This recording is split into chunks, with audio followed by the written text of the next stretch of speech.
Salve, Wanyambe. Selamat pagi saudara-saudari yang dikasihi Kristus. Mari kita mengawali hari baru dengan mendengarkan firman Tuhan yang diambil dari Injil Lukas pasal 1 ayat 57 sampai dengan 66, dilanjut ayat 80. Tuhan bersamamu. Inilah Injil suci menurut Lukas. Pada waktu itu, tibalah saatnya bagi Elisabet untuk bersalin, dan ia melahirkan seorang anak laki-laki. Ketika tetangga-tetangganya serta sanak saudaranya mendengar bahwa Tuhan telah menunjukkan rahmat-Nya yang begitu besar kepadanya, bersukacitalah mereka bersama-sama dengan dia. Lalu datanglah mereka pada hari yang ke-8 untuk menyunatkan anak itu, dan mereka hendak menamai dia Sakaria menurut nama ayahnya. Tetapi ibunya berkata, "Jangan, ia harus diberi nama Yohanes." Kata mereka kepadanya, "Tidak ada di antara sanak saudaramu yang bernama demikian?" Lalu mereka memberi syarat kepada ayahnya untuk bertanya nama apa yang hendak diberikannya kepada anaknya itu.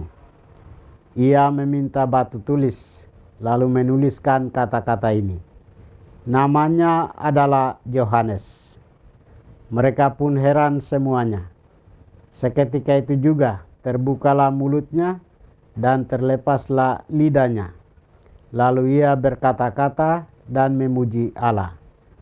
Lalu ketakutanlah semua orang yang tinggal di sekitarnya, dan segala peristiwa itu menjadi pembicaraan di seluruh pegunungan Yudea. Semua orang yang mendengarnya merenungkannya dalam hati dan berkata, "Menjadi apakah anak ini nanti? Sebab tangan Tuhan menyertai dia." Anak itu pun bertambah besar dan makin kuat rohnya. Ia tinggal di padang gurun sampai hari ketika ia harus menampakkan diri kepada Israel. Demikianlah sabda Tuhan. Saudara-saudari yang dikasihi Kristus, tema kita hari ini adalah jangan kehilangan harapan di era serba instan. Hari ini gereja merayakan kelahiran Santo Yohanes Pembaptis. Kelahirannya menjadi tanda kasih dan kuasa Allah yang besar dalam hidup pasangan Sakaria dan Elisabet yang sudah lanjut usia.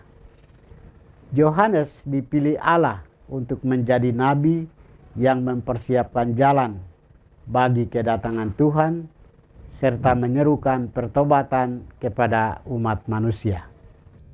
Kehadirannya merupakan buah dari iman, doa, dan kesetiaan orang tuanya yang tidak pernah berhenti berharap kepada Allah meskipun telah lama tidak memiliki keturunan. Dalam Injil hari ini, kelahiran Yohanes diawali dengan sukacita besar karena Allah menunjukkan rahmat-Nya kepada Elisabet.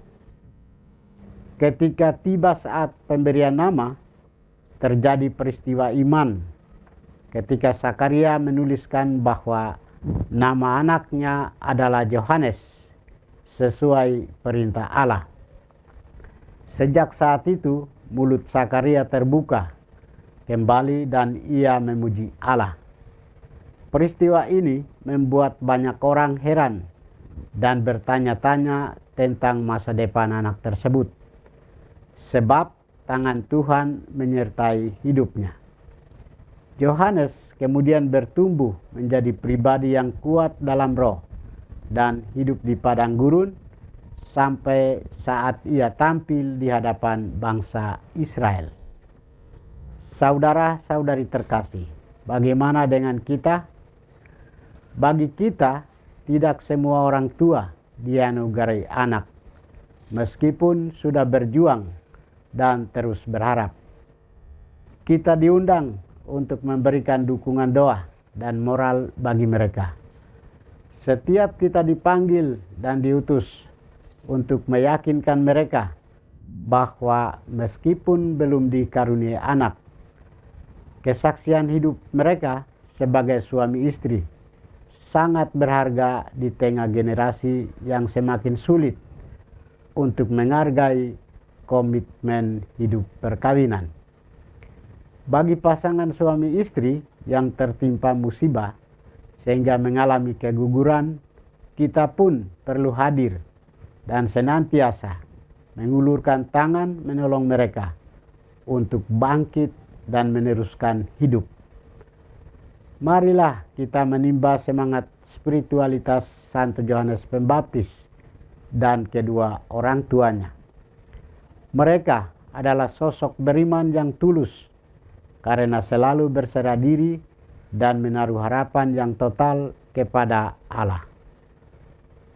Tuhan memberkati kita. Marilah kita berdoa. Tuhan, pagi ini kami kembali naikkan puji dan syukur kepadamu. Terima kasih karena Engkau sudah menjaga kami saat kami tidur maupun bangun. Terima kasih untuk udara sejuk dan segar pagi ini.